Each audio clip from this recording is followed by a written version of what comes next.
Welcome to Bankless, where we explore the frontier of internet money and internet finance. This is how to get started, how to get better, how to front run the opportunity.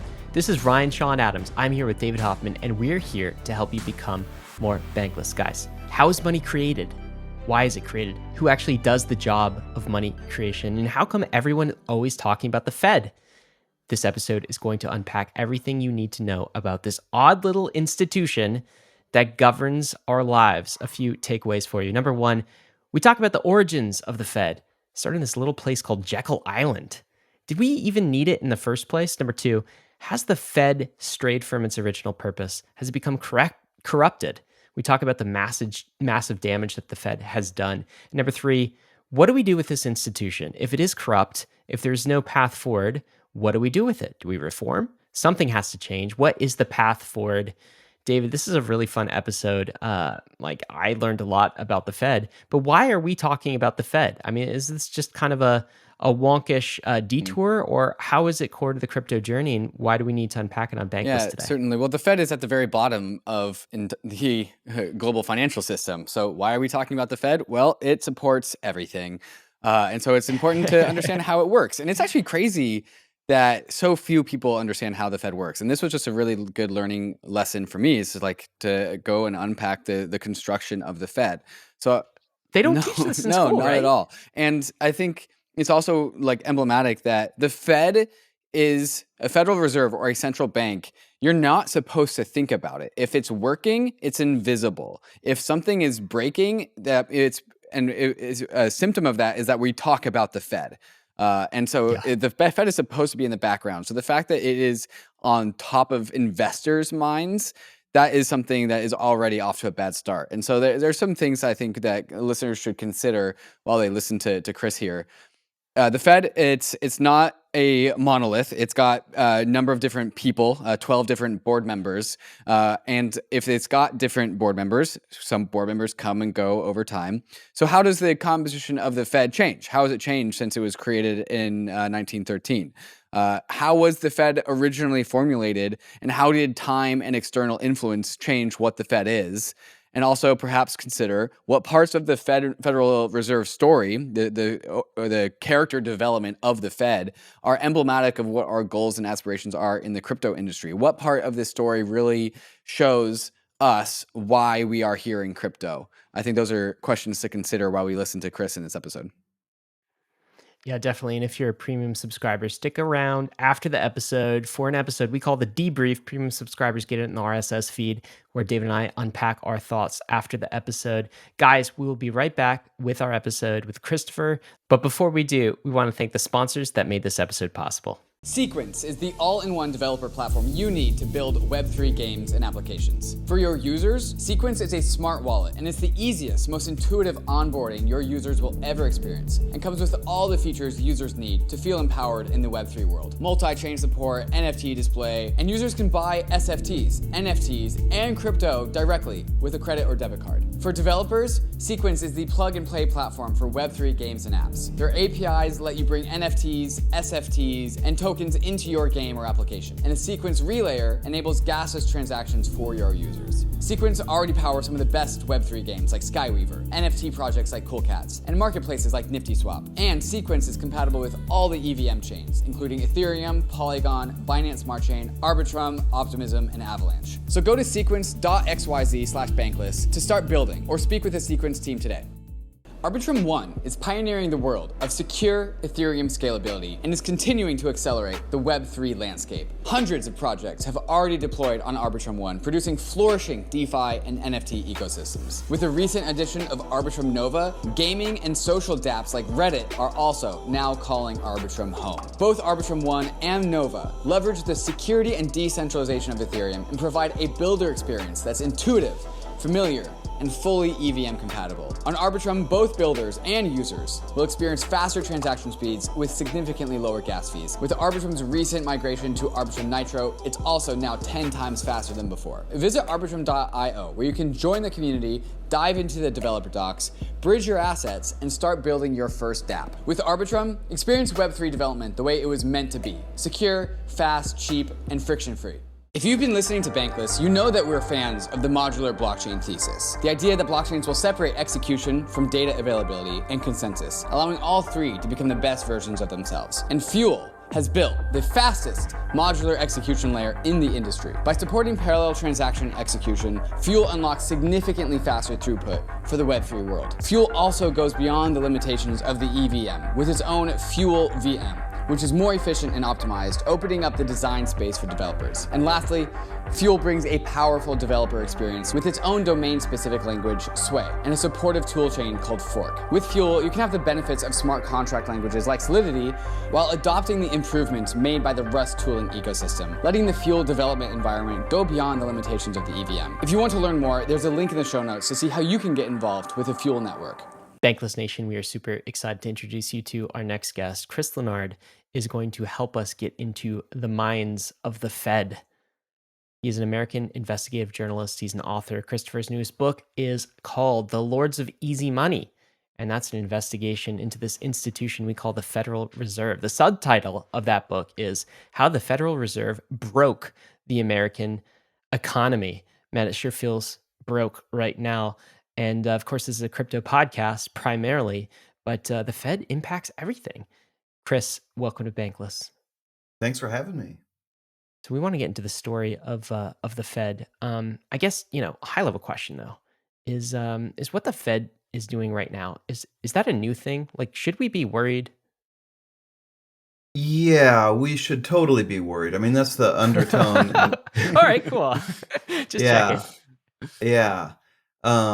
I'm pretty worried about a lot of stuff, and what the Fed is doing right now is not normal in any respect. And I don't want to just launch into a soliloquy about it, but I think to answer your question, the core point that people need to know is that between 2010 and 2020, the Fed just broke into an entirely new graph. Like they started doing these experiments with easy money that changed their role in the economy, that changed the financial system in really, really deep ways.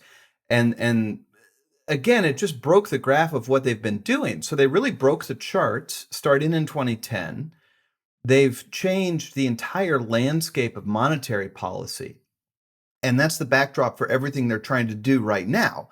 So, here we're sitting here in late 2022, and the Fed is trying to so-called tighten. They're trying to hike interest rates and do all this stuff we'll talk about, like quantitative tightening, to fight inflation. And that sounds pretty normal. That sounds like the job of what the central bank does. It hikes rates to fight inflation.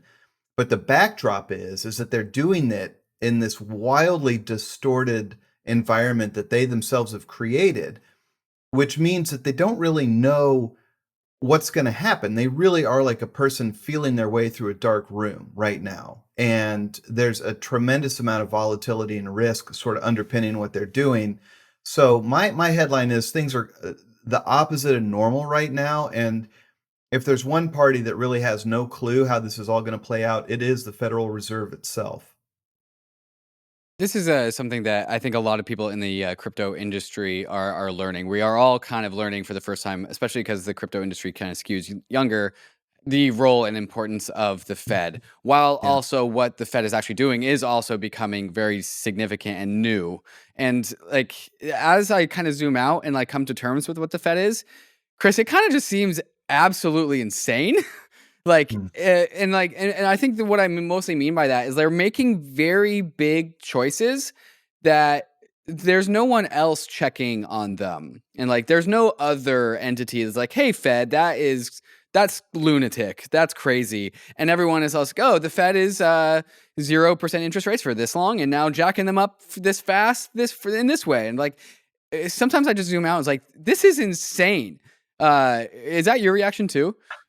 Yeah. And the insanity exists on two levels that you just kind of nodded toward, okay?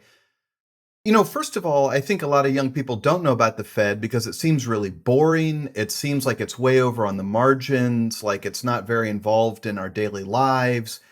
The Fed is really practiced at talking about everything they do in an extremely boring way and presenting themselves as just sort of like bureaucrats that just are solving math equations. But again, the insanity is happening in two key ways. The first is the one you kind of mentioned, which is that this institution is undemocratic. Like it was built to be insulated from voters because it has a really hard job to do to manage the currency, and that means it has to do the hard thing sometimes of hiking interest rates, pushing the economy into a recession. But for that reason, the Fed was created to be run by this committee of 12 voting members in Washington, D.C. And these people meet every 6 weeks. They make these hugely consequential decisions, like whether or not they're going to plunge the economy into a recession. And like you're saying, there's not there this committee never faces voters. They're never up for election. There's no sort of outside entity that can kind of veto what they're doing. It is entirely up to them. So that's kind of insane to think about a committee of 12 people making these decisions. But then the second level is that what they've done over the last decade has been so experimental and unprecedented that it's raising the stakes of everything. So let me just quickly, if I can, like lay the groundwork for what I'm talking about. When I keep talking about, oh my God, they've like changed the graph of history. The Federal Reserve is the only institution in the world that can create new US dollars out of thin air. That's the Fed's superpower. They make money. They could literally create new dollars out of thin air. Okay. So when the Fed creates new dollars, it's like putting water into a swimming pool. And that swimming pool is called the monetary base. It's like how many original new dollars the Fed has created. So when the Fed creates more dollars, that monetary base grows. And when the Fed basically sucks dollars out of circulation, the monetary base shrinks. Okay, for the first 95 years of its existence, the Fed kind of gradually and steadily created more dollars. It expanded the monetary base to be about $900 billion. That was like the core foundation of US money, 900 billion. And then between '08 and 14, okay, in about 5.5 years, the Fed created $3.5 trillion new dollars. So Okay. that's More than 300 and 3x. Yeah. yeah, more than 3x. The way I put it is more than 3 centuries of money printing in about 4.5 years. And so Is it fair to say for the first 95 years of the Fed's existence, they were largely responsible and effective in their controlled metering of adding money to the pool, and then they just blew it out of proportion? Is that a fair description? that is a fair description. And you know, we could sit here for a long time and kind of debate, you know, did the Fed mess up in the 1960s, for example, by keeping rates too low for too long and stoking inflation? But the way I would put it is that from the day it was created in 1913 until about 2008, the Fed stayed inside these lanes. Okay. The Fed said we have a lot of power, but we're going to use it to do a couple important things. The first is to just manage US currency. We're going to make sure we don't have massive inflation or massive deflation. We're going to keep the Goldilocks pot bubbling on the US dollar. And then the second key job was that the Fed was going to be there as the lender of last resort. If there was a banking panic, the Fed would bail out otherwise healthy banks and stop bank panics. So for decades, the Fed really stayed in this lane. And what happened after '08 is that you had this very activist kind of heroic, aspirationally heroic Fed chairman named Ben Bernanke, who is just like, you know what, we are going to be like the jobs program for America. We're going to be the engine of economic growth in America after 2010. We're going to do everything we can to stoke economic growth. And that's when they print 300 years worth of money in 4.5 years. Another way to talk about this, you hear this really boring term of the Fed's balance sheet. We'll just call that the size of the Fed's footprint. When they print more money, it increases their balance sheet. The balance sheet exploded from 900 billion in '08 to 4.5 trillion in 2014, and today it's 9 trillion. So you're seeing the footprint just expand dramatically, and it's broken outside the bounds of the job it was created to do. So there's 10x more money than Yes. there was in 2008 right now.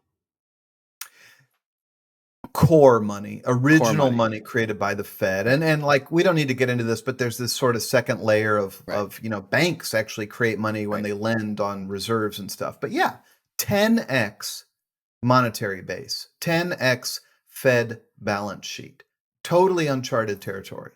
And you're telling us that this was all done through an undemocratic, unelected group of 12 bankers in suits sitting in rooms somewhere. Yes, most of them were economists. You know, they weren't even actual bankers. Well, um, can we Go talk ahead. about this, Chris? So, give Yeah. us a history lesson here. All right. So, we are, the listeners to Bankless are, they definitely dabble in investing, very excited to be in crypto, kind of on the journey. They've heard a lot of the memes, I think, the money printer memes that circulate nowadays, of course. Um, but I think very few are familiar with the actual history of, and I think some people, within our circles, think of the Fed as this evil sort of octopus type of creature, and that's become kind of a meme.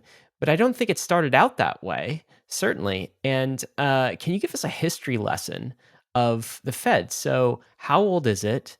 How did it originate? And we could talk maybe a little bit more about governance, but tell us about this institution. How did it come to be? What's the full history here? Yeah, you bet. So first of all, in American history, our government created a central bank, which is a government-run bank. We did this twice and then backed off. You know, we chartered a central bank and then revoked the charter 2 times because, you know, America as a country is built on the idea of like fractured power and checks and balances and competing powers. And there's this idea that if the government created its own bank, it would have too much power. But without a central bank, the US kept encountering this problem of trying to have a stable currency. So, you know, we'll just start quickly. Like after the Civil War in the 1860s, the United States is becoming kind of an industrial power. We've got these, you know, the railroad spans the nation. We've got these huge corporations starting to be born. But our currency system was extremely chaotic in the late 1800s into the early 1900s. We kept having these periodic bank runs. We had long periods of deflation. And, you know, this might be interesting to your listeners. When you look back at this time, late 1800s, early 1900s, there were actually thousands of currencies in the United States. Each bank could basically issue its own currency. And this is a true thing that, you know, if I was a business guy in 1883, I could have currency from a bank in Illinois. And then if I went on a business trip to Oregon, you know, I'm at the hotel front desk, I would have to kind of convince the hotel clerk that my currency from Illinois is sound. I mean, that's how many currencies there were kind of floating around the United States, and currencies would keep value or collapse depending on the bank behind them. Mm. So to solve this problem, the US did a few things. They started doing these national chartered banks. And what's interesting about the Fed is that a lot of the impetus to do it and a lot of the momentum actually started from the populist level, from farmers in the Midwest who wanted to create a currency system that broke the power of the Eastern banking elite. And so these populists were pushing for these government-run banking systems, and they had all these wild ideas like to have a dispersed group of national treasuries that would be like basically like use grain as a commodity, have these dispersed treasury systems. Okay, fast forward, you all have heard of Jekyll Island, I'm sure. Okay, maybe not. There's this meeting in around 1912. I forget the exact year, but now we're getting to the creation of this central bank. Mm-hmm. And these senators and bankers realize the currency chaos is unsustainable. There's going to be a central bank. And we either, you know, ride the train or drive the train. And so these senators and bankers go have a meeting at this resort island called Jekyll Island off the coast of Georgia. And they're like, okay, this is what the central bank is going to look like. We're going to create a government bank, but it'll be sort of decentralized. It'll be like a federal system. We'll have actually like 12 regional banks and then a governing body in DC, which is that unelected committee I just mentioned, although that committee gets kind of like more sharply shaped in the 30s. But suffice it to say, they create this banking system, but they make sure that the banking system's not going to displace the Wall Street banking system.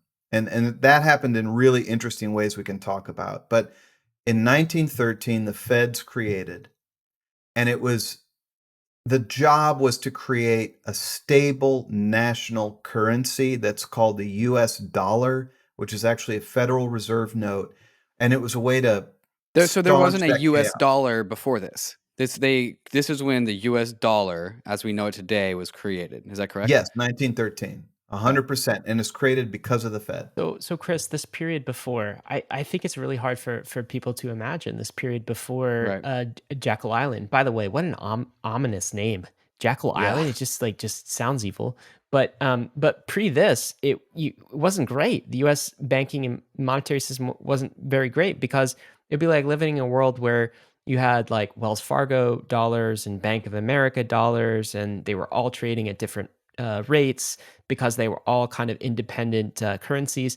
And of course, You'd have to pick your bank to trust. pick your bank to trust. And of course, this is before the era of a fiat currency as well, in that like all of the the currencies, U.S. currencies, had to be backed by commodity at some level. And I know there were also debates about like silver or gold kind of being a backing for some of this, but it was not. We call it today. It was very poor user experience if you were trying to like do any commerce in the US, right? You just like, I don't know Yeah. if these banknotes are good or not. Like, what's your bank? Well, I don't know. You trust me. And by the way, this is coming on the back of, as we're recording this, coming on the back of a major, we call them shorthand crypto banks, right? Because they somewhat resemble banks, although, it's lowercase b, it's not the capital B, but a major exchange that just went belly up, for example. It'd be as if this exchange was saying it had a stable coin, let's say, that was backed by real assets, and then it wasn't. It just evaporated. And we actually just witnessed a bank run and all of these things. We know how terrible the user experience was. So this meeting at Jekyll Island, I'm sure it is on the back of like probably years of this terrible user experience. And the bankers and senators all come together and like, well, we better solve this, or somebody else will, and it'll be an uglier system that kind of cuts us out of the process. So let's come up with a solution. Is this capturing some of what was going on at the time? That is exactly what was going on at the time.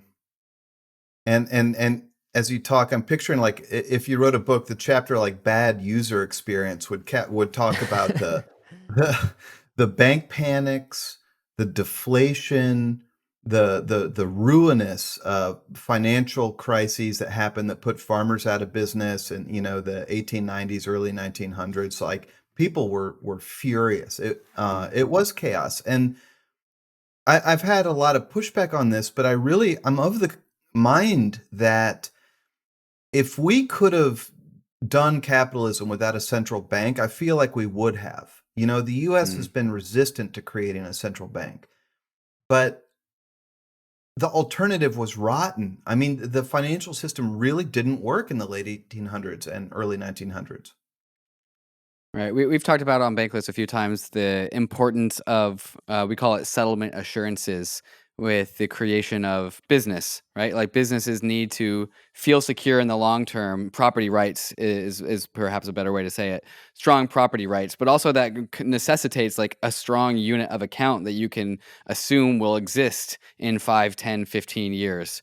And so like if there's just like a variety, an overabundance of unit of accounts that are all fluctuating and colliding with each other and not allowing for people to think in long-term thinking, it makes sense that an entity needs to come in and apply a bunch of order in where there is a bunch of chaos. So it sounds like in this moment of history, Federal Reserve, good. Like, yes, Like, it did its job as advertised and created a bunch of order and stability and allowed probably just a flourishing of economic activity as a result of that. Would you agree with that kind of characterization of the first bit of the Fed? I totally would. There are a lot of people who felt the Fed did a bad job during the Depression. Mm. They kept the monetary supply too tight for too long. There are people that argue that they did the opposite mistake in the 60s and kept money too cheap for too long and created inflation. But I mean, those aside, yes, the system was stable. The US currency was stable for decades. So Chris, was this was the Fed the entity? So at Jekyll Island, you said there was kind of this meeting, right? The senators and the bankers decide what to do, and then was there some sort of legislation that was passed on the back of this to grant this new institution a new set of powers? So this was actually, if so, this was actually passed through our nation state governance processes. It was passed. The legislation was passed democratically. Is that what happened? Exactly. So the senators involved in that had the job of codifying this thing, of making it through law. And so in 1913, the Fed was born through an act of Congress signed by the president, the 1913 Federal Reserve Act. And that's what, by the way, creates this institution. There's no clause in the Constitution for a central bank. There's no basis in that way. It is entirely an act of Congress. So the act in 1913 creates the Fed. And then in 1935, during the New Deal, there's kind of a rehash, an update of the Federal Reserve Act that did a lot of things and sharpened, like I said, centralized power in that committee. But yeah, Congress created and governs the Fed. By the way, is this something that all countries have, like sort of, modern, um, maybe democracies? A feature is like, I can't imagine a modern country existing without a central bank. Is this just sort of becomes table stakes? Was it at the time, or was the Fed sort of, late on the scene, the U.S. getting its own central bank apparatus? Great question. The US was a little bit late to the scene. The Bank of England central bank was around before the Fed.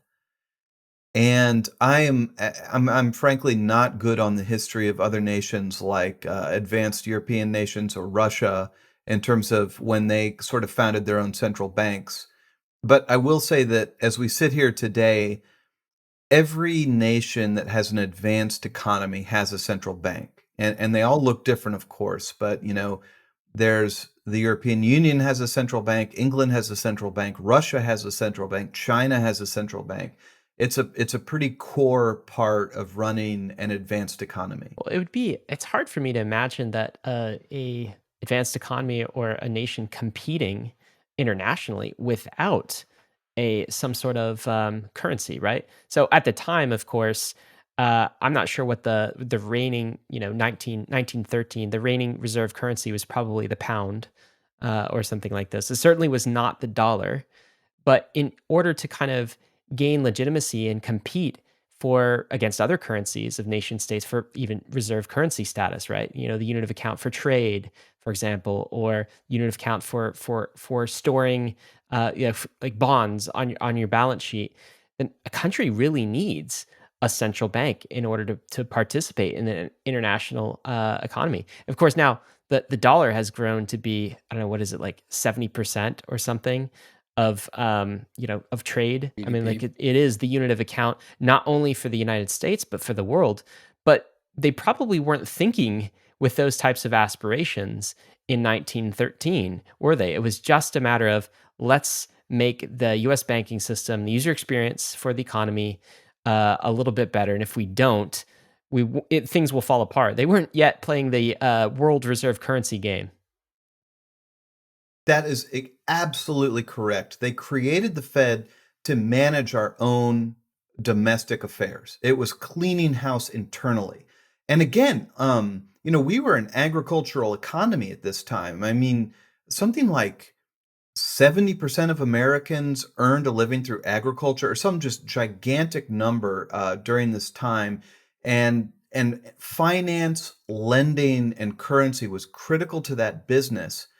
And we recognized that to have order, and I hate the word liquidity because it's so overused, but to have a flexible money supply that was managed in a way to, kind of uphold the economy, that was just critical to making an advanced economy work. So it was entirely to just manage domestic affairs, essentially, that we created the Fed. And this whole reserve currency thing did not happen until after World War II, when the US kind of walked out of the ashes as the dominant economic and military force. And we literally wrote a deal called the Bretton Woods Compact, or I don't know if it's a compact or a treaty, but that's what laid the foundation for us being a reserve currency. So that that came much later. I don't want to say it was an accident in World War II, but it was a result of how we emerged from World War II. All right, so we've got some milestones here. So 1913, creation of the Fed. There was some, what critics would say mismanagement of, central banking policy during the 1920s, maybe led to the Depression, that sort of thing, right? The central bank was all caught up in that. In 1935, some of the tools, the tools were sharpened, as you said, through some additional legislation. Then we get through the Depression. There's a World War. The U.S. comes out of that with Bretton Woods, with reserve currency status in sight. So the dollar being now kind of the dominant currency for the world. That brings us to kind of the 1940s, 1950s. But there was another event that at least sticks out in my mind. I'm curious what the Fed's involvement, if any, is. And this is Nixon getting off the gold standard. So 1971, sort of, someone say this is the birth of fiat money, no longer backed purely by gold. Did the Fed have anything to do with it, or if so, what? And would you say that's another significant milestone? It's a hugely significant milestone, and the Fed's relationship to it, I've got to be totally honest. I have not gone super deep on that, so I don't want to. My impression is that really was driven by the Nixon White House and international economic conditions at the time. Um, if the gold standard really worked well, I feel like we would still be on it. It is an inflexible system that was creating a lot of problems by 1971, and there's no question. Okay, here's how I see it, and I think here's what's relevant to the idea of crypto, which is that, as you say, the dollar was backed by gold from 1913 to 1971, and that imposed a kind of external discipline on the money supply. It had to be tied to gold at a certain level. And everybody recognized that that was really important because, as you can imagine, the real primary temptation of managing currency is that when you run into a problem, you just print currency to get yourself out of it. You print more money to drive economic growth, but it ultimately leads to inflation and devalues the currency. When a currency is pegged to gold, it imposes discipline. There's a great book about this. I think it's called 3 Days in September, about Nixon's decision to go off the gold standard. And it's because they were facing this pinch and this tension in terms of the international currency values. But here's the point. When they flip off the gold standard, that takes away the external discipline of gold.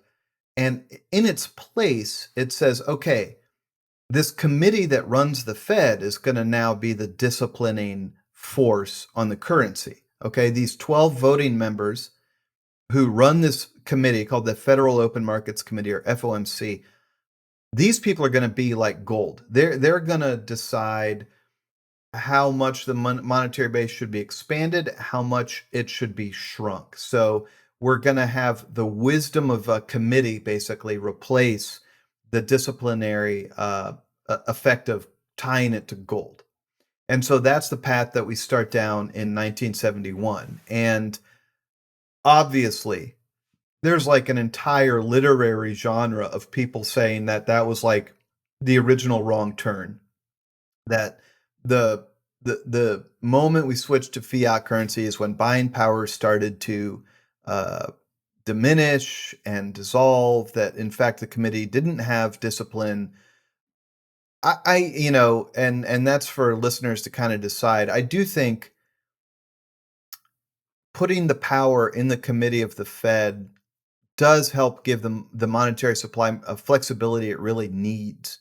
But again, the problem is you have this like seductive uh, impulse to try to use money to print your way out of problems.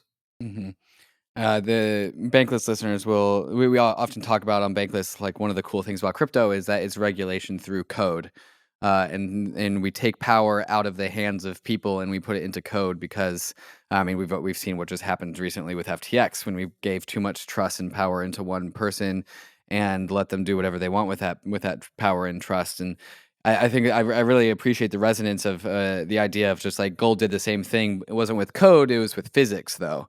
It was with just like you can't print gold, and so that was the code that you are not able to break. And now we are kind of doing the same thing with crypto, with our own bits of Well, code. it kind of strikes me that like in a system in a country built on the foundation of checks and balances, right? The major check on the Fed's power, let's say, or discipline was actually some element of the gold standard, wasn't it? Because without that, how is the Fed really governed?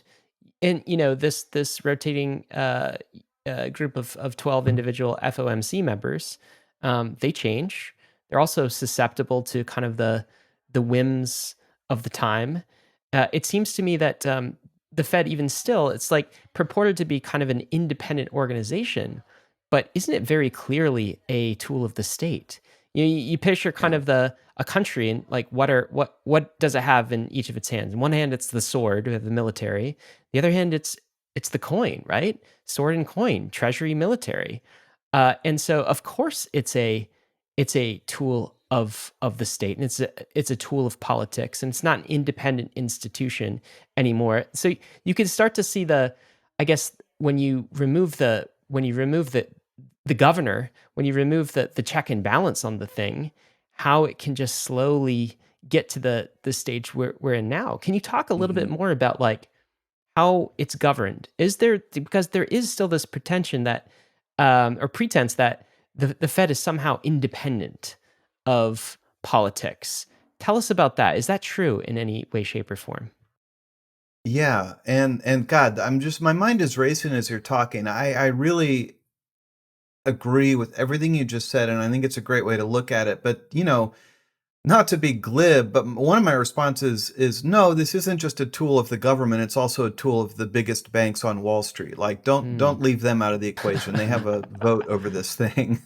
And we can talk about why that is, but truly the Fed is an odd entity in the sense it's a hybrid creation. It is a private bank owned by other banks, but it's governed by a government committee that's appointed by the president. The members of this committee, like the board of governors. I'm sorry, it's kind of you've got two stripes of leaders. Some of them are appointed by the president, approved by Senate. Others are approved by these local bankers.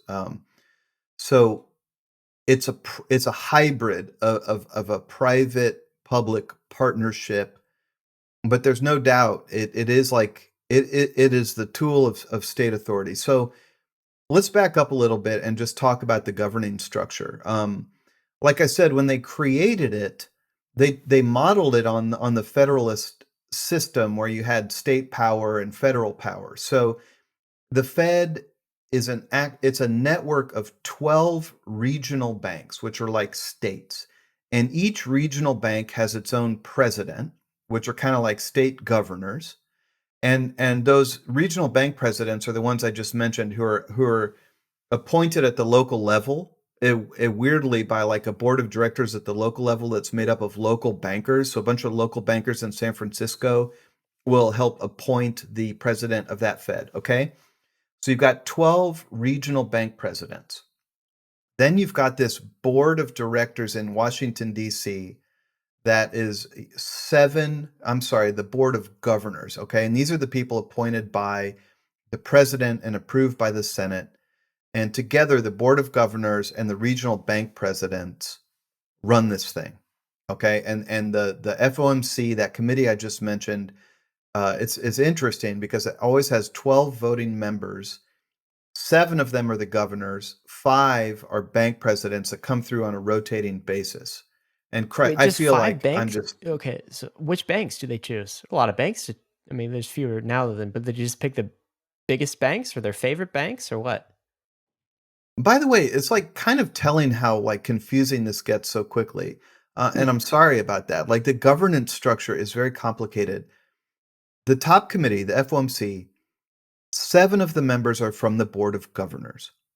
The other 5 are drawn from the regional banks, the Fed's own regional banks. I'm The sorry if I kind of Fed's wasn't regional clear. banks, not like a commercial bank, not like a Mm. Bank That's of exactly America. right. So like St. Louis Fed, for example, is a regional Got Fed it. bank. I don't even think about these things all that often. I know the St. Louis one. I know that's actually it. I don't even know the I know there's one in others. Richmond for Virginia. I know this. Yep. I've thought about this probably more than a person should because I've gone back and read through when this committee meets, they actually transcribe their debates and then release the transcription like 5 years later. And so it's really fascinating to watch these people debate these That's issues quite a of what they're delay. doing. 5 years later? So it's Yeah. completely closed Yeah. door. So the public doesn't get Totally closed Okay. doors. But they do release it And eventually after a 5-year. What are the debates like? fascinating, totally fascinating. And let me, if I could, like the debates I really looked at were the debates that started in 2010, Right. which were like, should we do these hugely experimental programs like quantitative easing and 0% interest rates or not? And so you saw this heated debate inside this committee. The contents of the debate, like you said, they were not released for 5 years. And so it's just shocking to look at this committee in 2010 where you've got 4 out of 12 members saying, what we're doing is incredibly risky. We don't know what the long-term effect of this is going to be. The short-term gains we're going to get are tiny. We're barely going to reduce unemployment. And then you've got the chairman of the Fed, Ben Bernanke, saying, let's do it anyway, basically. There's risks in not acting. But yeah, so I want to solidify the point, though, before we move on, that the governance structure is these 12 people. 5 of them are from the regional banks. 7 of them are the DC appointed governors. They meet in secret. They debate for 2 days, and then they make these decisions that we hear about, like, the Fed raised interest rates today or cut interest rates. And, a month or 2 later, they'll release a really general overview of the debates in the minutes. But then the transcripts come out 5 years later. And they That's insane. That's an insane it is, thing. and they meet. What is They this meet world? monthly. What's the frequency? Every 6 weeks. They meet every 6 Every weeks. Okay, and then so what kind of pressures are these individuals under? Like what is kind of guiding?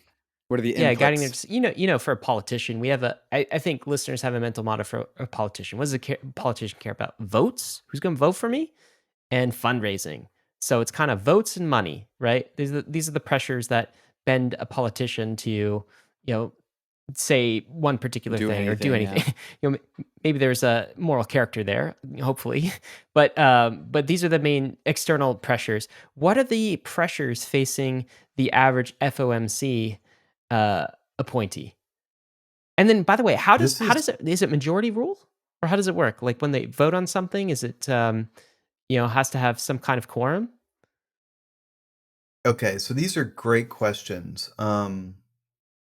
When the FOMC meets and makes these decisions, it's majority rule. Okay, so with 12 members, it has to be 7-5 to pass something.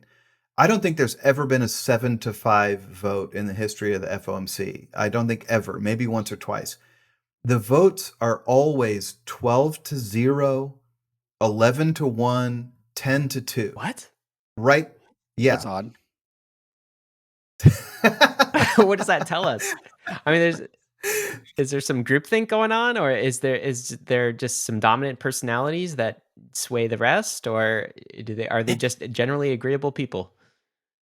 So this is like what's at the core of the book, talking about what they did since 2010. And now I feel like the subtitle of the book should have been "That's Odd," because so much of this falls into that. So, okay, so you got this committee, and right now today they're deciding, do we hike interest rates really, really high, really fast? Do we risk tanking the economy? Do we not do it? Interestingly, this really matters that out of the 12, 7 of them are these so-called board of governors in DC. So you notice 7 out of 12, they have a veto. However they decide to vote is what will happen. And I interviewed a lot of these governors, but one of the most telling statements was from a former governor named Betsy Duke, who really just described in detail what's been substantiated elsewhere, which is that the governors, before the vote even happens, they know how they're all going to vote. Right. Okay. Right. If you tell me that a lot of these votes are as unanimous as they are, it makes me think that, well, one person's really calling the shots and everyone else is just giving the thumbs up. Because what group of people meets every 6 weeks and votes 11-1, 11-1, 12-0, 10-2? No human. I mean, that's not a real debate. Yeah. And this gets into the politics and the history of the institution. It really changed under Alan Greenspan, but there's this really intense pressure toward consensus. Because as you know, like fiat currency is based entirely on faith. And also the world needs to have faith that the committee that runs the Fed knows what they're doing and will be consistent in what they do. So if you saw these votes of like 7-5, Wall Street would be like, yeah, are they going to flip at the next meeting? Like that, it might not make sense. Chaotic, right? Especially when the Fed was supposed to come in to produce stability. I guess as a user of dollars, I would be concerned if I saw the manager of the US dollar having a bunch of contentious debates. I guess that makes sense. I think that checks out for sure. Yeah. And again, I can't overstate that the other part is that they want to look like they know what they're doing. That, these are technocrat, PhD economists who are basically just solving math equations. And so therefore you always come out to a correct answer, 12-0 or 11-1, as opposed to really the reality, which is that this is a bunch of human beings making policy choices every 6 weeks. That's the reality. And I guess I would like to go back to that year 2010 because it's at the core of what I wrote about. And so that's when the Fed went down this experimental path. And I talked about them increasing the size of their balance sheet, but really between 2010 and 2020, they did 2 extraordinary things. They printed all that money, the $3.5 trillion I talked about. They did that through this program you'll hear about called quantitative easing, which is basically just a maneuver to inject newly created dollars into the Wall Street banking system. That's what QE is.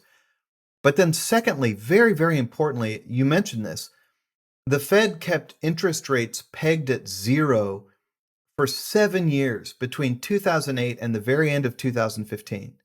That's extraordinary. I mean, rates had floated between 3 and 4% for decades. They had brushed up against 0 really briefly in the late 60s, but had never really gotten there. The Fed decided to keep rates at 0 for 7 years. That reorganizes the global financial system around a 0% rate. It was a remarkable and experimental thing to do. And in 2010, the Fed was having these debates as to whether they should do it or not. And there was tremendous dissension. I mean, that's the word, within this committee. You had multiple people, again, saying, we can't do quantitative easing. you know, that's going to pile up risks in the financial system. We're not going to get that much gain for it in the short term. Critically, once you start doing this, it's going to be impossible to stop, basically without creating a crash. But the chairman, Ben Bernanke, who is kind of the author of these ideas, pushed that committee to do this in a political way. He talks about this very candidly in his autobiography, that he was lobbying members. He had one-on-one meetings with members who were disagreeing with him, and he got them to break it down to an 11-against-1 vote to do quantitative easing. And actually, the main character of my book is the guy who voted no. He was that one no vote. And it's a really fascinating story as to how he stood up against this culture of groupthink and conformity to do it. But I guess the point is, here's to me the headline. This committee is making policy decisions. When you read through the debates, you see that they're wrestling with this stuff and they don't have certainty at all. And frankly, they're making big mistakes in terms of their forecasts and all the rest of it. They're human. And yet the vote that the public sees consistently again and again is a sort of misleading consensus. It's interesting that it seemed like the people that were arguing against Ben Bernanke, at least so Ben Bernanke, the way that you described it seems like, man, they were really prescient. Like they saw it all coming, because that seems to be what happened. Maybe like you have the benefit of being able to see what happened after 2008. So maybe that's the words that you've decided to choose. But if you're telling me that people that were arguing with Ben Bernanke were worried about risk buildup in the system, unable to go backwards after inducing a 0% rate, if all of these people saw this coming in 2008 to 2010, that's like, wow. And we did it anyways. That's kind of crazy. Why did Ben Bernanke have so much motivation to go forward with this path? What was his inputs into this decision? Well, I do want to clarify that the dissenters on this thing did have different points of view. Okay.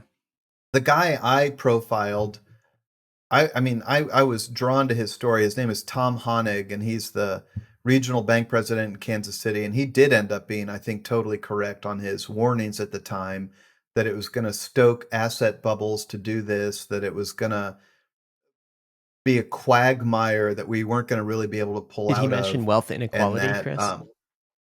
Wealth inequality was a huge part of it. He's like, basically, this program is going to stoke stock and bond prices, which is going to benefit the richest 1% of Americans that own all these assets, but it's not going to do much for the middle, paycheck earning class of America. And on that front, he was, without question, totally correct by the Fed's own metrics.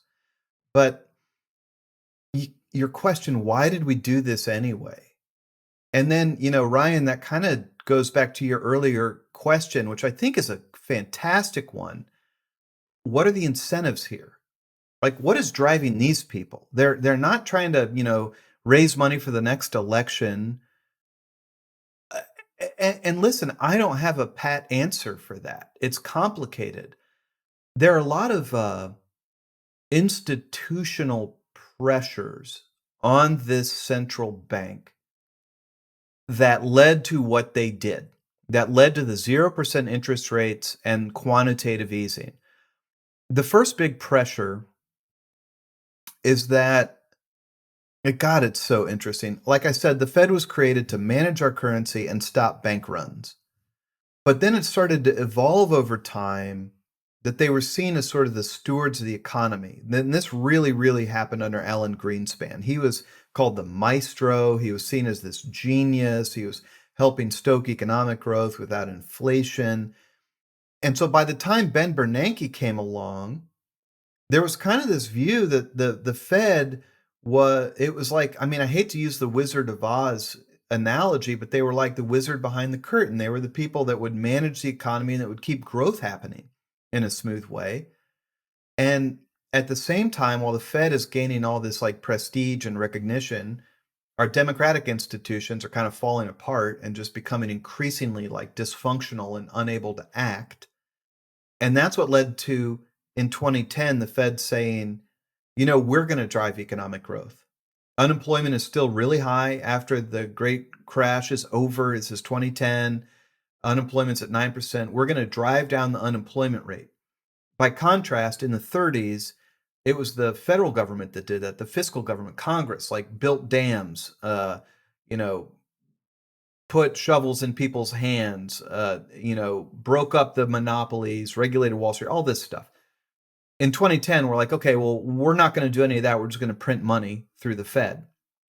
And I think that's a huge pressure on the Fed to act and to be seen as like the driver of economic growth. You can't overstate the pressure. I mean, you see it right now today on the Fed and its chairman, Jay Powell. Like, how are you going to keep the economy growing? When really that's a question for our elected leaders, in my opinion. I do want to double click on that because I think it's and maybe listener you have this in your mind, but I think it's a completely unfair caricature to just paint like the FOMC and Powell and company as just like evil bankers, right? Like just trying to kind of like just being completely irresponsible and wrecking the economy and being completely reckless without the context of institutional pressure that they are faced with. Because to your point, Chris, in the absence of our government actually working and Congress actually working, look at all of the stuff we throw at these Fed chairs. So it's like, yeah, Powell, fix the economy. Powell, it's COVID. You gotta. How are you gonna fix that? Make sure that we don't have a recession. Oh, and by the way, like we want we want to decrease unemployment too. We want full employment. And oh, by the way, like And Powell's like, all I got is yeah, a money and so printer. he uses the tool that he has, but you know, I mean, look at where we are now with kind of this runaway. It almost seems like inflation, where we've used these tools in the wrong way. We're clearly not going. But I guess just putting your path into like these are human beings that have been thrown into an institution, and they're almost like subject to the wheel of history. Like, what else? If you're Jerome Powell, what do you do in this situation? You're kind of just dealing with the cards that you have. Like, maybe it's more of a problem with the institution and the process, and that we are in kind of the latter stages of this institution actually working, and we need some fundamental changes, and less a problem with the individual people at the helm. What's your take on this, Chris, as you've studied it? Well, I think the take home headline is exactly that, which is that for a decade, we've been relying on the Fed to print our way out of some serious problems. And it's really easy. It's really easy to let the Fed do this because it just creates money out of thin air. It doesn't have to tax anybody.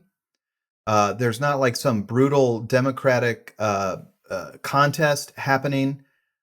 But driving economic growth is not the reason we created a central bank. It's not the reason at all. We created it to manage the currency in a stable way. It was not a jobs program per se. You know, and it's complicated because if you mess up the currency, you have unemployment. But Congress was the one that was supposed to do the job of figuring out how to do economic growth and support people in the middle class and all that. So yes, we really are at a terminal stage of relying on the central bank to try to solve these problems through money printing. And I think that is the most important point of the book. Or my view of this thing, which is, of course, like I expressed in the book and driven by it. But yeah, that's my view of it. But I do want to. I don't want to let these guys off the hook, and women, men and women, not just guys, but like, you know, when I started this thing, I think a lot of what you just expressed, which is like, I wouldn't have wanted to be the Fed chair in '09. I mean, that was scary, crazy, brutal. You know, depressions lead to terrible consequences. I mean, terrible consequences.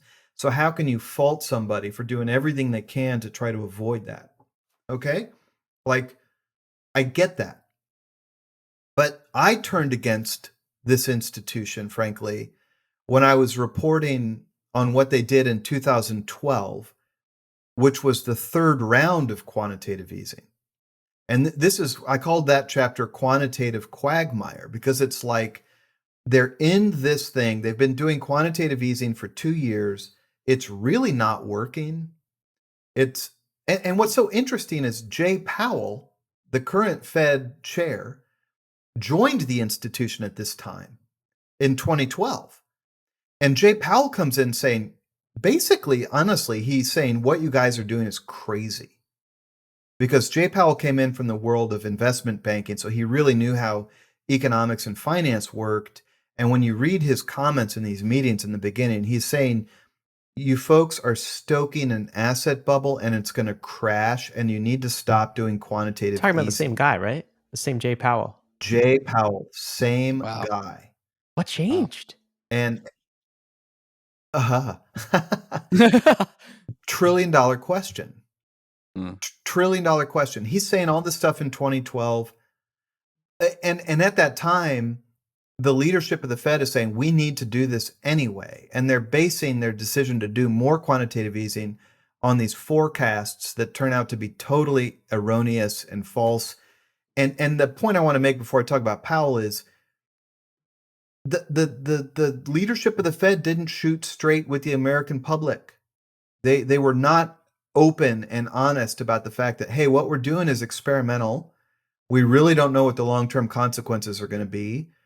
We're piling up a lot of risk, but we feel like we got to do something anyway. And to me, that kind of turned me against the leadership of this institution. And they continue to have that lack of candor, which does bring us right back to your question about Jay Powell. How did he go from being a vehement opponent of this stuff in 2012 and 2013 to being a huge public supporter of it? I interviewed him in 2012, and he told me, quote, my views evolve with the evidence, which is probably what you'd want to hear from a Fed chair. But It also doesn't tell me a whole lot. no, and okay, and like I interviewed his colleague, a former Dallas regional bank president, Richard Fisher, who worked really closely with Jay Powell for years. And Fisher said on the record, which is pretty extraordinary, he said there was no new evidence. Like there was no study that came out when Powell switched to support this stuff. No new study said, oh, quantitative easing does not stoke asset bubbles and increase wealth inequality. And really, Fisher's conclusion, I think, is very rational, which is that Jay Powell accommodated himself to the leadership culture of the Fed. And, I mean, the and group that's think. what changed. He stepped into a circle of people that had engaged in practicing groupthink and stepped into the But doesn't it stepped into the just like groupthink. select for that? Like if his goal was to actually be the chair at some point, you have to conform. There's no way you're going to make it to the chair. Is that also true, Chris? Like, so does the executive branch appoints the actual Fed chair, correct? Correct. The president appoints the Fed chair, and then they're approved by the Senate. Okay, so like and they're yeah. not going to pick someone who is quantitative tightening. We got to take the hard medicine to swallow. They're not going to. Are they going to pick someone that are bad for their political outcomes? Right. So if you're trying to get elected, you're trying to have an economy that is going up and to the right, then you don't want a Fed chair coming in and spoiling the party, do you? So doesn't the political machine just sort of select for people like Powell? And if they're not, on board with that, then they have to get on board or they never rise to that position. Yes. Let me say a couple things. First is that when President Biden reappointed Jay Powell to be the Fed chairperson, there was this sort of mini competition between Jay Powell and another governor named Lael Brainerd. And it was like, oh, who's Biden going to appoint? The difference between Lael Brainerd and Jay Powell on monetary policy was non-existent. They believed the exact same thing and followed the exact same ideology. They both were huge supporters of quantitative easing and 0% interest rates. They did differ on bank regulation. to a degree. Okay, that's real. But I think your point is accurate. And the second thing that's been in the back of my mind that I haven't brought to the front yet, but it's the institutional pressures. We talked about the institutional pressure to be seen as like doing something and driving economic growth and sort of being the monetary policy hero. But listen, we need to talk about Wall Street. And you said it's unfair to cast these people as evil bankers, and you're accurate. That's true. But during the COVID crisis, when the fire alarms were going off and everything was burning down in 2020, Fed Chairman Jay Powell was on the phone with the CEO of BlackRock, Larry Fink. He was on the phone with this guy 17 times a day or something in that ballpark. When the Fed did quantitative easing, the one group of people who were not going to complain were the biggest banks, JP Morgan, Goldman Sachs, Wells Fargo, the private equity firms, the hedge funds. They all benefited from this because you hinted at income inequality earlier, wealth inequality. When the Fed pumps this money into the banking system, the biggest banks benefit.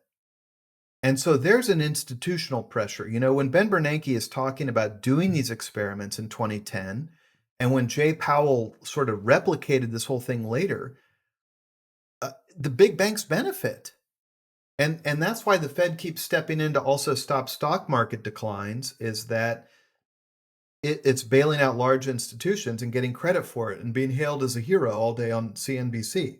So there's really no incentive to stand against those interests. Why should this institutional pressure from banks be there though?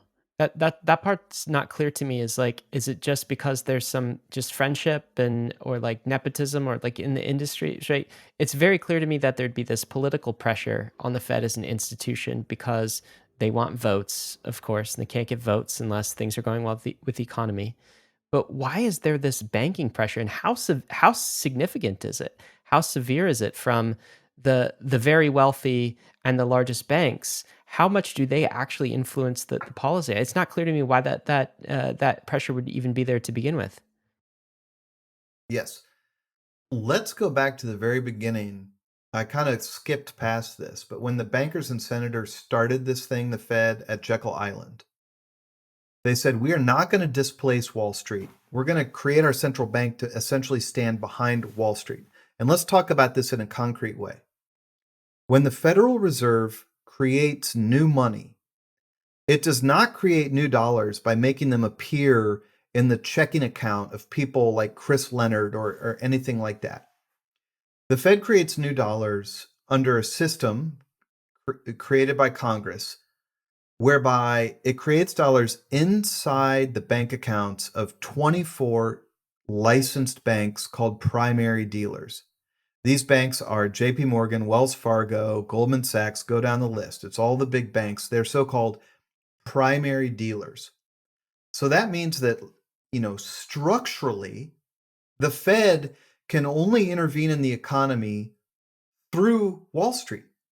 We talked about quantitative easing. The Fed printed $3.5 trillion. The Fed created that money by purchasing assets from the primary dealers, okay, from like JP Morgan.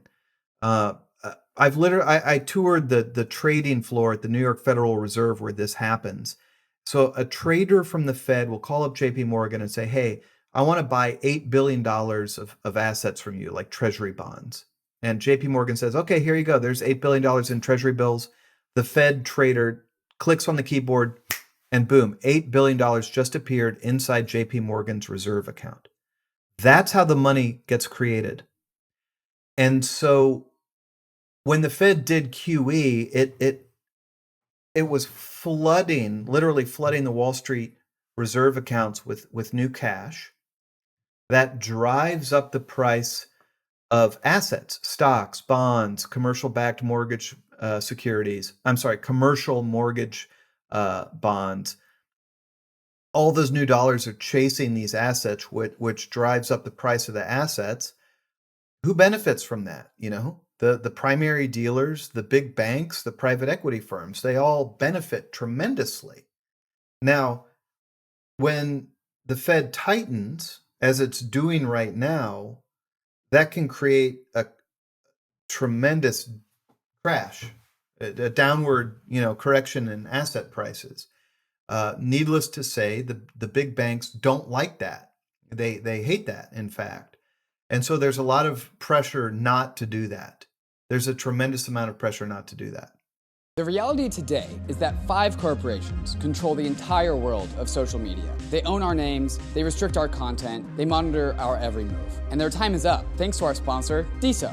DESO is a layer 1 blockchain built from the ground up to decentralize and scale social networks. With DESO, you can own your own identity, content, and social graph, and take it with you across hundreds of applications already built on the censorship-resistant DESO blockchain. DESO's storage advantages make it finally possible to build infinite state applications that can efficiently store and index large amounts of content and data fully on-chain. DESO also offers multiple crypto-native monetization primitives for developers and creators, including social NFTs, social DAOs, social tokens, and social tipping. So in order to experience the social layer of Web3, go to DESO.com and claim your username. That's DESO.com. The Brave Wallet is your secure multi-chain on-ramp into Web3, and it's built directly into the Brave privacy browser. Gone are the days of managing multiple wallet extensions that put you at risk of phishing, spoofs, and tracking. With the Brave Wallet, you can securely manage your crypto assets across more than 100 different chains, including Ethereum, Layer 2s, Solana, and more, all without downloading risky extensions. The Brave Wallet is easy to set up and removes the headache of jumping between wallets and extensions. It's lightweight, but packed with great features, like built-in token swaps, buying and holding NFTs with a gallery view, and support for hardware wallets. But also much more than that, because Brave is shipping new features every single month, with a mission to make Web3 easier to navigate for its over 55 million users. Wallet extensions are a thing of the past, so get started with Brave's Web3 ready browser today and experience a decentralized web seamlessly without all the clutter. You can download the browser at brave.com/bankless and click the wallet icon to get started. TRUEFI is DeFi's largest credit protocol, connecting global lenders with institutional-grade lending opportunities. TRUEFI has completed over $1.7 billion in originations and paid out nearly $35 million to lenders, proving that DeFi is ready to take its next big leap into the $8 trillion credit market. TRUEFI gives lenders like you access to sustainable, high-yield opportunities backed by real-world investments, usually reserved for high-net-worth individuals. At the same time, fund managers use TRUEFI's financial infrastructure to bring their portfolios on-chain, benefiting from the global liquidity, cost savings, and transparency of DeFi. TRUEFI is a decentralized financial utility. The protocol is owned and governed by the TRUEFI DAO, and TRUEFI is here to bring DeFi into the golden age, bridging the power and access of crypto with institutional-grade lending opportunities and portfolio tooling. Explore the diverse financial opportunities available on TRUEFI or launch your own portfolio at TRUEFI.io. I think just the summary of why does the Fed make its decisions in support of some people versus others, right? Is like, well, the bigger banks, they're probably already lobbying in DC anyways. So like they already engage in this behavior. If they can lobby the Federal Reserve, then they will, either like explicitly or implicitly. Same thing with politics. Like if the president wants something done and they can exert some influence on the Federal Reserve, then they will do that. And while this institution is supposed to be independent, humans are folly.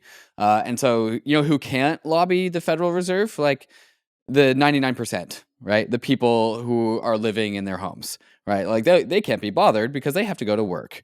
And so it ends up being just like, all right, who are the large institutions that are proximate to the Fed the most that have things at stake? And that probably is politics and the biggest banks.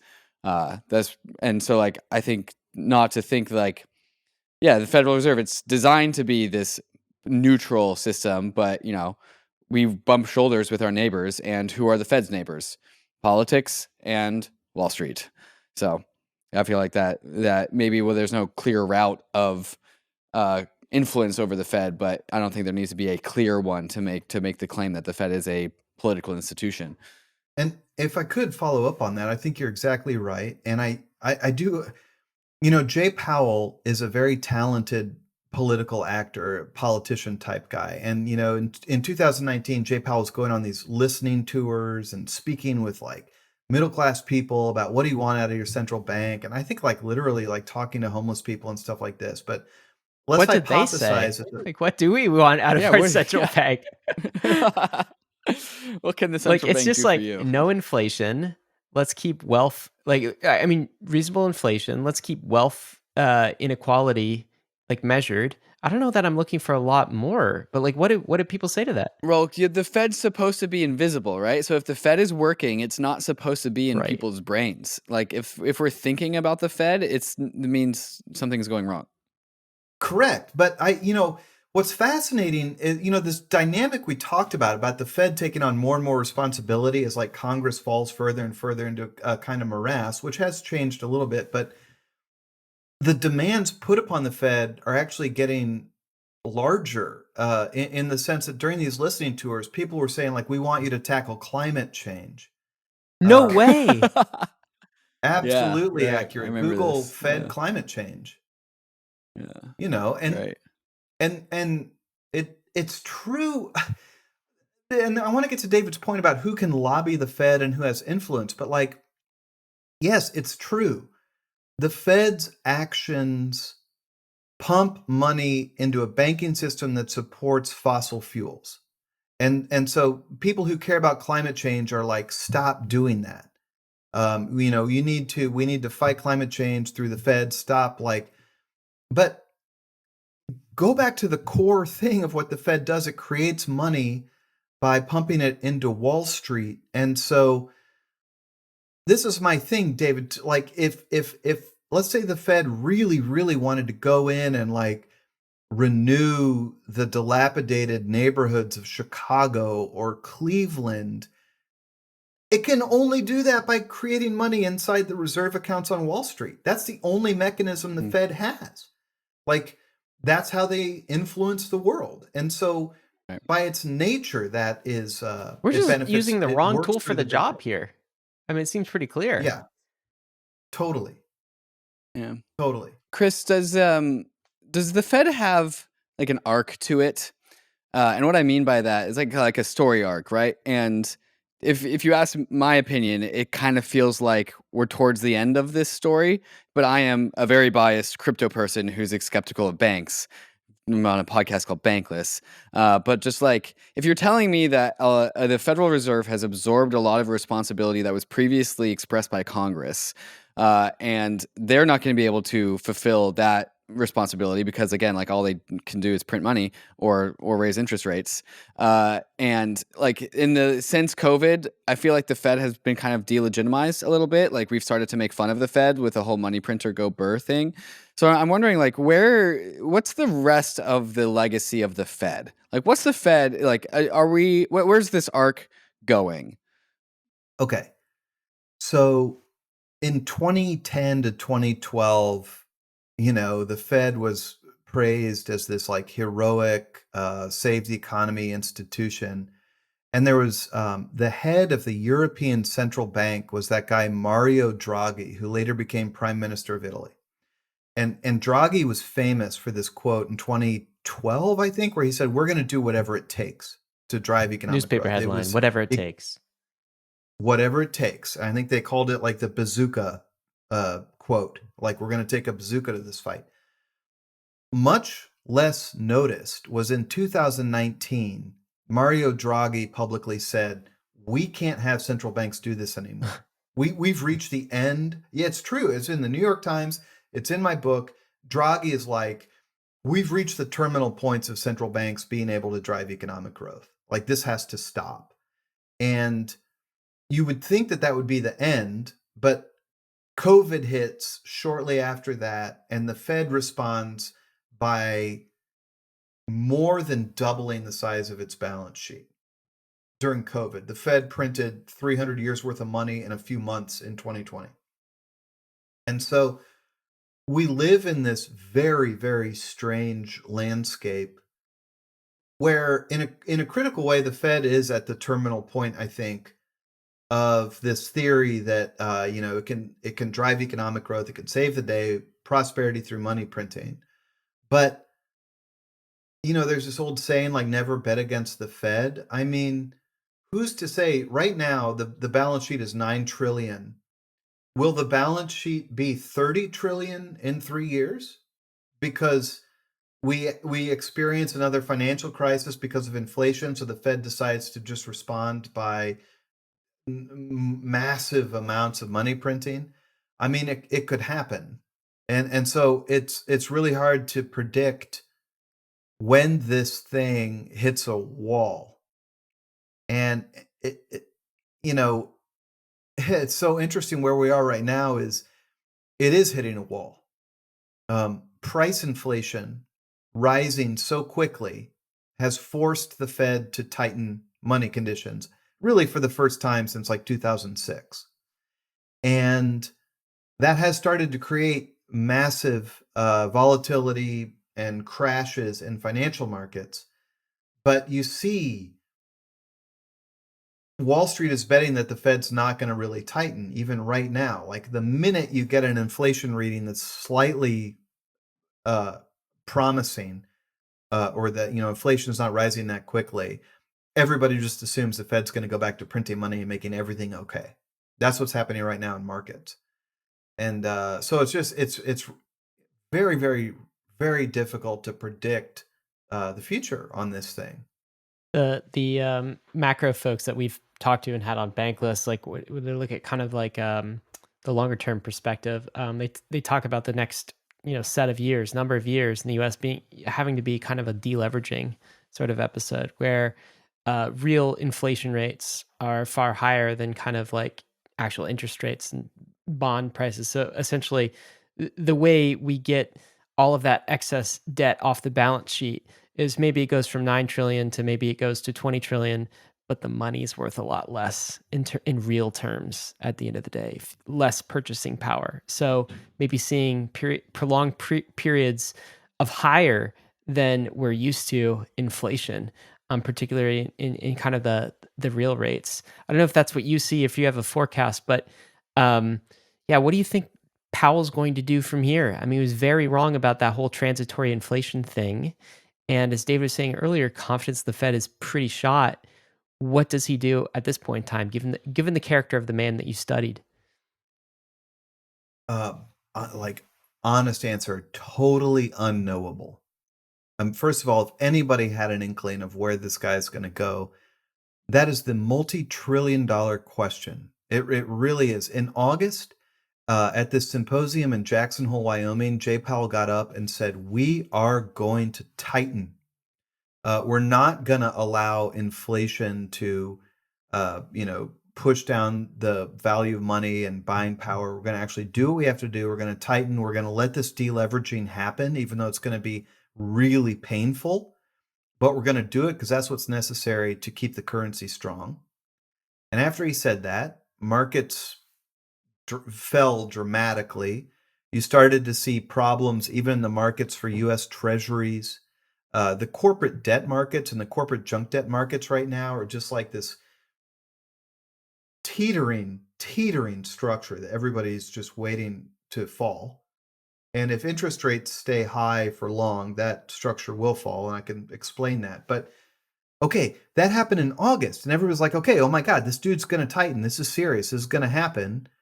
And then in October, there's a story in the Wall Street Journal that kind of indicates some of the Fed people are talking about maybe not tightening so much, and boom, markets rise, 3%. Everybody's like, okay, this isn't going to happen.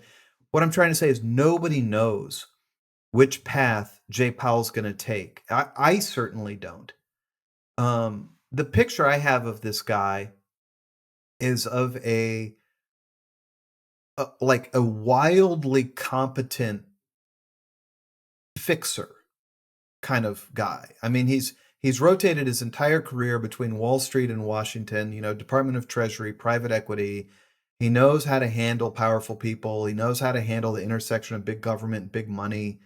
Um, he can try to make things go forward smoothly, but he's just in this impossible situation where he either accepts higher inflation, which could be really volatile and damaging, or is sort of wrenching downturn in asset prices. So, Chris, because you've studied this for so long, and you've given us such a great lens into the Fed. I want to ask this this maybe last question for you, and just putting the big picture hat on here. What do we do with this institution, right? The Fed. What do we do with it? It's a public institution. Feels like it's no longer working for the people. At least huge elements of it aren't. It's failing. We can see that in a number of ways. Maybe most perniciously, the massive wealth inequality that we've seen that I know we studied in Bankless is reverberating across a society right now and across our politics, causing a tremendous amount of division, no longer working for the people.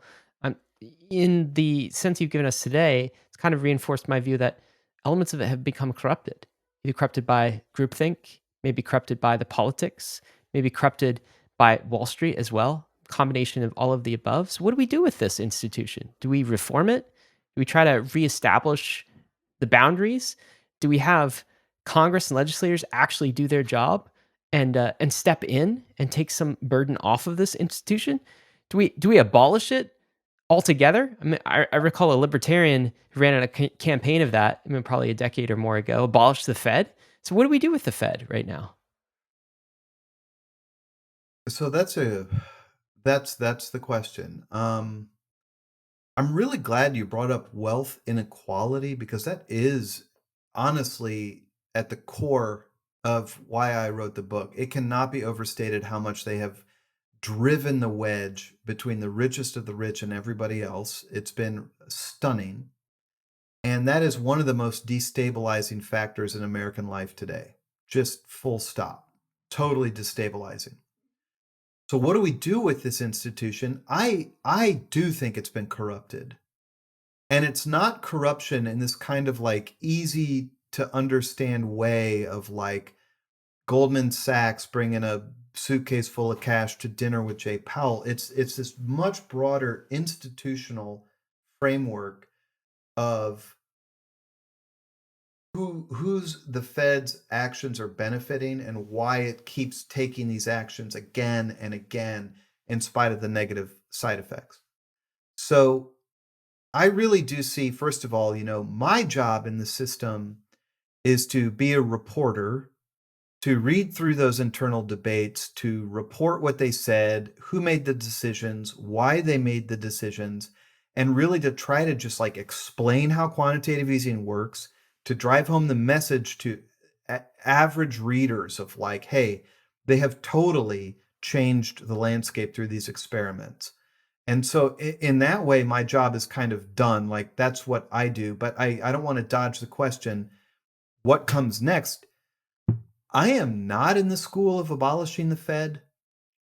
I have a very hard time seeing how we manage things without a strong central bank to create and manage a national currency, for which there's a lot riding on the US dollar.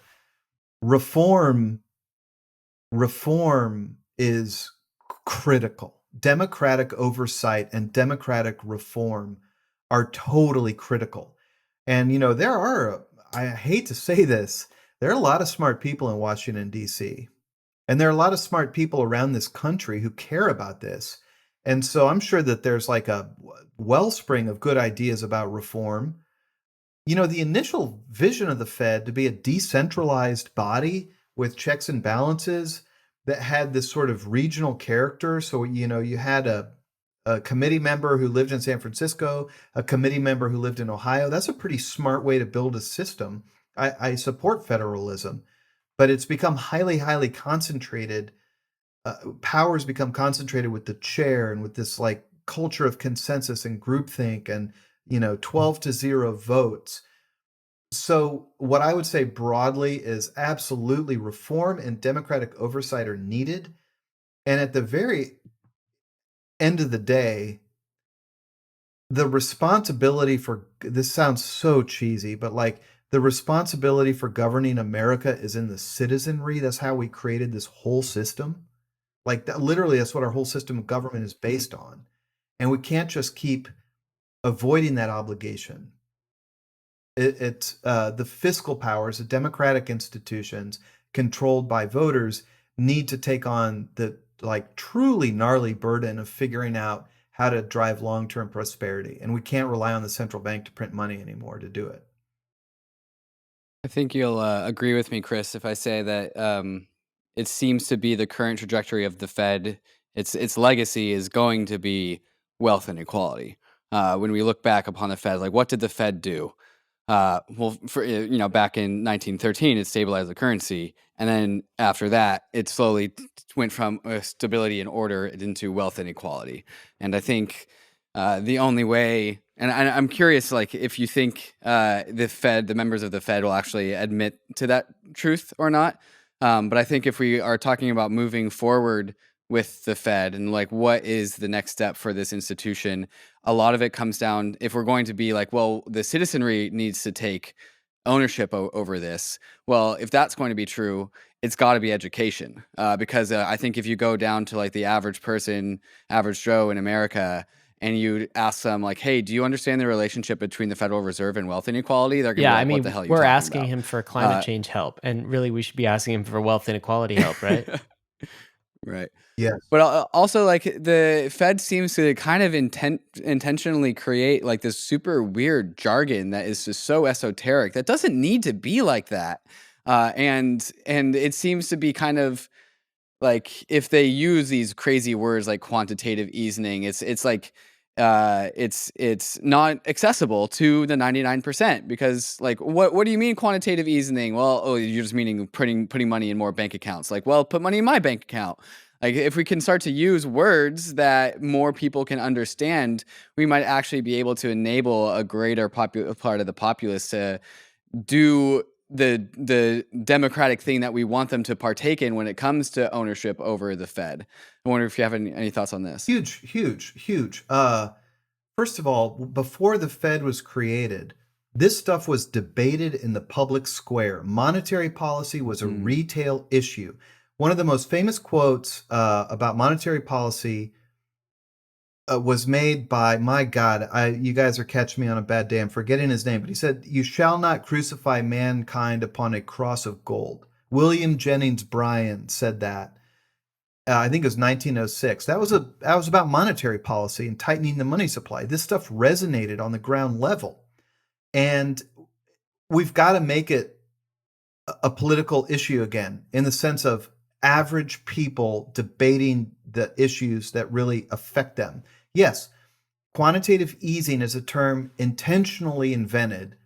Well, I guess I can't say intentionally, but certainly it makes it seem like it's this hyper technical, obscure realm that normal people without a PhD cannot understand.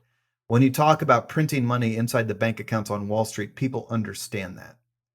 And in terms of the wealth inequality, I don't think most of them will admit it, but by their own studies and metrics, it's undeniable. I mean, these folks knew that when they kept interest rates at zero and when they pumped all this money into the banking system through quantitative easing, it was going to create economic growth by boosting asset prices. Okay? The richest 1% of Americans own 40% of all the assets, whereas the bottom half of Americans own only 7% of the assets in this country. So like they intentionally knew that their process, their program was going to drive up the wealth of the richest 1% in hopes that it was going to reduce the unemployment rate by like 0.3%. So they knew what they were doing. And yes, wealth inequality is the legacy of the modern Fed, along with ruinous financial bubbles and asset bubbles and financial volatility. That's I love that statement. Monetary policy is a retail issue. It should be a voter issue. And one thing about being in this crypto space is if you're in crypto, you're certainly getting a monetary policy education. In fact, for me, learning crypto has been the single biggest way I've actually learned how money works. Previously, didn't think about it. Why do you need to think about it? It just kind of works. But it is so key. It is actually a voter issue. And of course, in one way, crypto is a way to cast a vote. You're opting out of the existing financial system. That's an interesting movement in and of itself. Chris, we're going to have to end it here. I think we could have talked about this for another hour more at least.